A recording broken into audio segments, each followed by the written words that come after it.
இந்த துவா ஆழமான அர்த்தம் கொண்ட துவா. ரப்பி ஃபிர்லி வர்ஹம்னி வஜ்புர்னி வர்சுக்னி வஹ்தினி வஆஃபினி வஅஃபு அன்னி. 7 விதமான அர்த்தம் கொண்ட துவா இது. என்னுடைய பாவத்தை மன்னிச்சுக்கோ. ரப்பி ஃபிர்லி வர்ஹம்னி, எனக்கு ரஹ்மத் செஞ்சிரு. வஜ்புர்னி, என்னுடைய தொழுகையில் ஏற்பட்டிருக்கக்கூடிய குறைகளை நிவர்த்தி செய்திரு. வர்சுக்னி, எனக்கு நீ ரிஸ்க் கொடுத்துரு. வஹ்தினி, எனக்கு ஹிதாயத்தை நேர்வழியை கொடுத்துரு, நல்ல பாதையில போகக்கூடிய சந்தர்ப்பத்தை தான். வஆஃபினி, உடம்புல ஆரோக்கியத்தை தான். வஅஃபு அன்னி, எனக்கு உன்னுடைய மன்னிப்பை கொடு. இந்த ஆச்சரியமான துவாவை நாம் ஓத வேண்டும். மணிமகள், தொழுகையில் 2 விதமான இருப்புகள் இருக்குது. அந்த 2 விதமான அமர்வுகளையும் நம்மவர்களுக்கு இஸ்லாம் கடமையாக அல்லது ஷரீஅத்தாக முன்வைத்திருக்குது. அவைகளில் முதலாவது, கண்ணியமானவர்களே, ஒரு மனிதன் தன்னுடைய ருக்கூல இருந்து எழுந்து சமி அல்லாஹு லிமன் ஹமீத என்ற இடத்துக்கு சமூகம் தந்து சமி அல்லாஹு லிமன் ஹமீத என்ற அந்த இஅ்திதாலுடைய இடத்திலிருந்து சுஜூதுக்கு செல்கிறான்.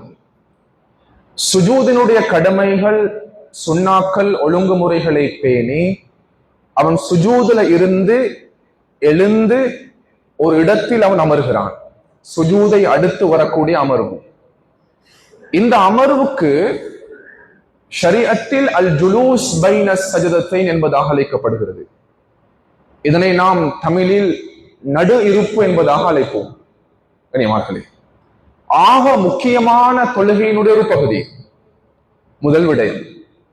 இரண்டாவது அமர்வு இருக்குது. அது தொழுகையில் நாம் 2வது சுஜூதை செய்துவிட்டு நிறைவேற்றப்பட வேண்டிய சுன்னத்தான ஒரு அமர்வு.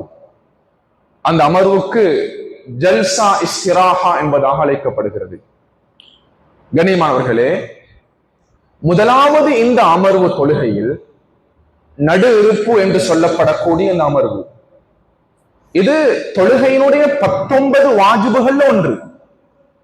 நிறைய பேர் உண்மையிலே இந்த ஜுலூஸ் பைன சஜதத்தை, நடு இருப்ப சீராக அழகாக செய்யறதில்லை. சிலவங்க சுஜூதுல வருவாங்க, அடுத்த கட்டம் போயிருவாங்க. இதில் சில வழிமுறைகள், கடைபிடிக்க வேண்டிய முறைகள், இவைகளை தவறும் பட்சத்தில் எங்கட தொழுகையே கூடாது. ஜுலூஸ் பைன சஜதத்தை, நடு இருப்பு ஆக முக்கியமான ஒரு பகுதி. தொழுகையினுடைய வாஜிபான ஒரு பகுதி. 19 ஃபர்லுகள்ல உண்டு. ஆனால் அதே சந்தர்ப்பத்தில் நாங்க புரியணும், இந்த நடு இருப்பு என்பது தொழுகையினுடைய நோக்கம் அல்ல. தொழுகையினுடைய நோக்கம் ருக்கு சுஜூது தான்.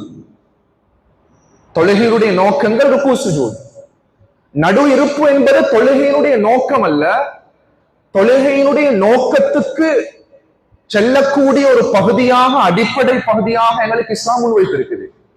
2 இடம் இருக்கு தொழுகையில, நாங்க புரியணும். அத முதலாவது சமி அல்லாஹ் லிமன் ஹமீத இஅ்திதால் சொல்லுவோம். நாங்க இஅ்திதால் என்பது தொழுகையுடைய நோக்கம் அல்ல. ஒருத்தர் ருக்குல இருந்து டைரக்டாக சுஜூதுக்கு போறதுக்கு இயலாது. போயிலுமா இயலாது. ஒரு மனிதனுடைய ருக்குக்கும் சுஜூதுக்கும் இடையில ஒரு பிரிவை ஏற்படுத்துவதற்காக வேண்டித்தான் அல்லாஹ் தஆலா எங்களுக்கு இஅ்திதாலை கொடுத்திருக்கிறான். ருக்குல இருந்து டைரக்டாக அங்க சுஜூதுக்கு போறதுக்கு இயலாது. ருக்குக்கும் சுஜூதுக்கும் இடையில ஒரு பிரிவு. அதற்குத்தான் இந்த சமி அல்லாஹ் லிமன் ஹமீத என்ற பொசிஷன். கண்ணியமானவர்களே, இதனுடைய நோக்கம் என்ன? இஅ்திதாலுடைய நோக்கம் நாங்க சுஜூதுக்கு போவோம். அதே மாதிரி இந்த நடு இருப்பு என்பது 2வது சுஜூதுக்கு போகக்கூடிய ஒரு அடிப்படை பகுதியாக எங்களுக்கு முன்வைக்கப்பட்டிருக்குது. முதலாவது சுஜூதுல இருந்து எங்களுக்கு 2வது சுஜூதுக்கு போறதுக்கு இயலாம். அதுக்கு என்ன தேவைப்படுது? எங்களுக்கு நடு இருப்பு எங்களுக்கு தேவை. நடு இருப்பு என்பது 2வது சுஜூதுக்கு போகக்கூடிய ஒரு அடிப்படையான ஒரு பகுதி. இதை நாங்க விளங்கிக் கொள்ளணும். சமி அல்லாஹ் லிமன் ஹமீத என்ற இடமும் நடு இருப்பு என்பதும் தொழுகையினுடைய அடிப்படைகளுக்கு செல்லக்கூடிய 2 வாஜிபான பகுதிகளாக இஸ்லாம் முன்வைத்திருக்கிறது. அதே சந்தர்ப்பத்தில் இன்னும் ஒரு பகுதியும் புரிந்து கொள்ளணும். நாங்க இந்த சமி அல்லாஹ் லிமன் ஹமீத என்ற இடமாக இருக்கையிலும், நடு இருப்பாக இருக்கையிலும் அளவுக்கு அதிகமாக நீட்டிடவும் கூடாது. நீட்டினா தொழுகை பாத்தில் ஆகிடும். சிலவங்க வந்து சமி அல்லாஹ் லிமன் ஹமீத் தொழுகையில நிற்பாங்க. தனியை தொழும் பொழுது நடுவிருப்புல வந்து பெரிய யோசனை எல்லாம் போயிடும் தொழுகையில. ஒருத்தர் வந்து சமி அல்லாஹ் லிமன் ஹமீத என்று கூறிட்டு சூரத்துல் ஃபாத்திஹா ஓதக்கூடிய அளவுக்கு மேல ஒரு அந்த இடத்துல நின்றுட்டாங்க, தொழுகை பாத்தில்.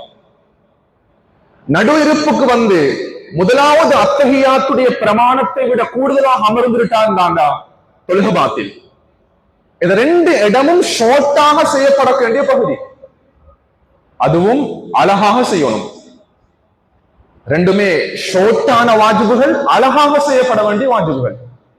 கண்ணியமானவர்களே, உண்மையிலே நிறைய பேர் இத கரிசனை செலுத்துறது இல்லை.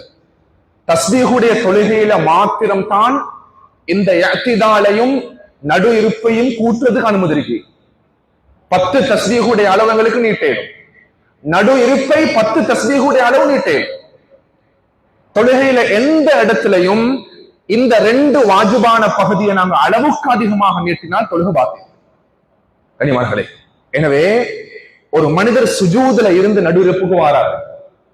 எப்படி வரணும்? அவரு சுஜூதுல இருந்து அவர் வந்து கண்ணியமானவர்கள் நடு இருப்புல எப்படி வந்து உட்காரணும், எப்படி உறுப்புகளை வச்சுக்கொள்ளணும்.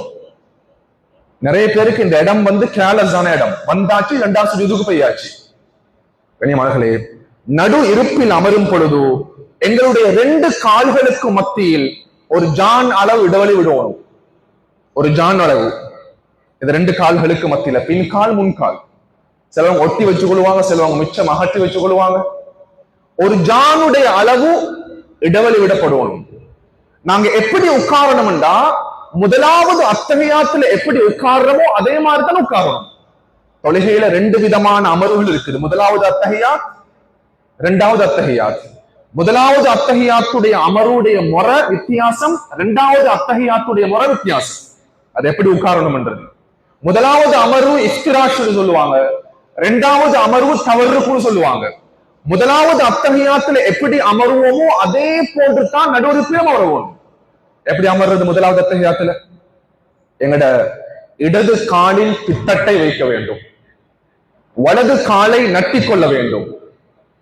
நட்டி அழகான முறையில் நடுவருப்பில் உட்கார்ந்துட்டு எங்கட கைய முழுமையாக முழங்காலுடைய ஓரத்துக்கு கொண்டு வரணும். சிலவங்க எப்படி வச்சு கொள்வாங்க, சிலவங்க கை எப்படி வச்சிருவாங்க. இது அத்தஹியாத்திலையும் தான், நடுவிருப்பிலையும் தான். இது கீழே எங்களுடைய 2 கைகளும் இந்த முழங்காலுடைய ஓரம் வரைக்கும் கொண்டு வரணும். கொண்டு வந்து எங்களுடைய விரல்கள் அனைத்தும் ஒன்றோடு ஒன்று சேர்க்கப்படணும். சிலவங்க விரல் எப்படி இருக்கும், அகன்றதாக. எங்கட கையுடைய உட்புறம் முழுமையாக விரித்து வைக்கப்படும். இப்படி கை எப்படி வைக்கிறது இல்லை. இது தொழுகையினுடைய ஒழுக்கங்கள்.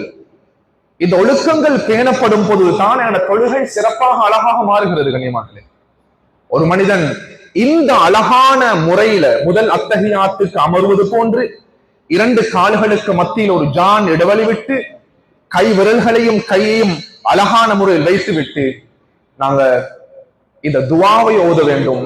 உண்மையிலேயே நிறைய பேர் இந்த நடு இருப்புல ஓதப்பட வேண்டிய சுன்னத்தான துவாவை நாங்க ஓதுறது இல்லை.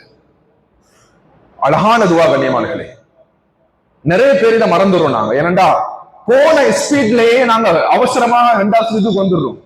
இந்த துவா ஓதுறதுக்கு டைம் போதாத மாதிரி எங்களுக்கு. இந்த துவா ஆழமான அர்த்தம் கொண்ட துவா.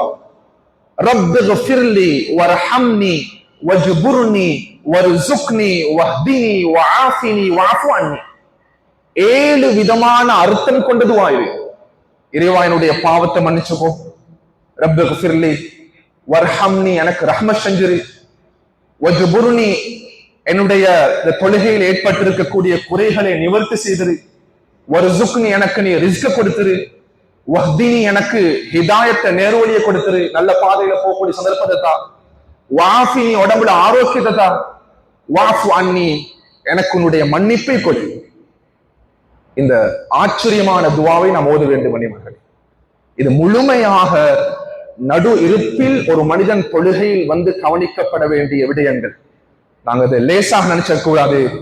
எந்த அளவுக்கு ஃபிக்ஹ் பேசுதண்டா, ஒரு மனிதர் சுஜூதுல இருந்து நடு இருப்புக்கு வரும் பொழுது நடு இருப்புக்கு வருகிறேன் என்ற உணர்வோடு வர வேண்டும். ஆக குறைந்தது ஒரு சுபஹானல்லாஹ் சொல்லக்கூடிய பிரமாணம் அவன் அந்த நடுவுறுப்பில் அமராவிட்டால் அவட தொழுகையே கூடாது. வேகப்படுத்துறதுக்கு இயலாம். அட்லீஸ்ட் ஒரு சுபஹானல்லாஹ் சொல்லக்கூடிய அளவுக்கு இருக்கும். இதனாலதான் இந்த துவாவை மனனம் செய்து ஓதும் பொழுது அந்த நடு இருப்பு என்ற பகுதி அழகான ஒரு பகுதியாக அது கடமை நிறைவேற்றப்படுகிறது. கண்ணியமானவர்களே, இது முதலாவது விடை. இரண்டாவது ஒரு பகுதி இருக்குது. ஒரு மனிதர் இரண்டாவது சுஜூதுக்கு போயிட்டு, இத நிறைய பேர் இத சுன்னத்தை மிஸ் பண்றாங்க. இரண்டாவது சுஜூதுல இருந்து நாங்க எழும்புறோம். கண்ணியமானவர்களே, எழும்பி அல்லாஹு அக்பர் என்று நேரடியாகவே நாங்க மேல பெய்யாம ஒரு அமர்வை இஸ்லாம் எங்களுக்கு சுன்னத்தாக்கி இருக்குது. அதற்கு ஜல்சா இஸ்திராஹ் என்பதாக அழைக்கப்படும். ஜல்சா இஸ்திராஹ்ண்டா கொஞ்சம் ராகத்தை எடுத்துட்டு நாங்க மேல போறது. ராகத்தை எடுத்துட்டு மேல போறது. இரண்டாவது சுஜூத செஞ்சுட்டு நாங்க நேரடியாகவே மேல போயிடாம ஒரு சிறிய அமர்வை அமர்ந்து விட்டு மேல போகணும். கண்ணியமானவர்களே, அது எந்த ரக்காத்துல அத்தஹியாத்து இல்லையோ அந்த அத்துணை ரக்காத்துகள்லையும் இந்த ஜல்சா இஸ்திராஹாவை எங்களுக்கு இஸ்லாம் சுன்னத்தாக்கி இருக்கு. முதலாவது ரக்காத், மூணாவது ரக்காத். மக்ரிபுடைய தொழுகை எடுத்தா முதலாவது ரக்காத்துல, சுபஹுடைய தொழுகையில் எடுத்தா முதலாவது ரக்காத்து மட்டும்தான். லுஹர் அஸருடைய தொழுகை இஷாவுடைய தொழுகையில முதலாவது ரக்காத்துல எழும்பும் பொழுதும் மூணாவது ரக்காத்துல எழும்பும் பொழுதும் எந்த அளவுக்கு இந்த சுன்னத்தை பத்தி பேசியிருக்கிறாங்கடா, இமாம் அந்த சுன்னத்தை செய்யாவிட்டால் பின்னால் இருக்கக்கூடிய மஅ்மூம்கள் அந்த சுன்னத்தை கவனித்து செய்ய வேண்டும் என்பதாக ஃபுகஹாக்கள் இதை எழுதியிருக்கிறாங்க. சில இமாம்கள் மறந்து எழுதிடுவாங்க, செய்ய மாட்டாங்க சுன்னத்தை. நாங்க ஒரு சிறிய ஒரு அமர்வு இரண்டாவது சுஜூதில் இருந்து எழும்பும் பொழுது அமர்ந்து விட்டு, ரசூலுல்லாஹ்வுடைய ஹதீஸ் இருக்குது, நாங்க மேலே எழும்புவோம். கண்ணியமானவர்களே, இது ஆக பெஸ்டான ஒரு சுன்னா. தொழுகையில ஒரே ஒரு இடம் இருக்குது, நாங்க இதை மறந்துடக்கூடாது. தொழுகையில 14 சுஜூதுகள் இருக்கு. சுஜூது திலாவா.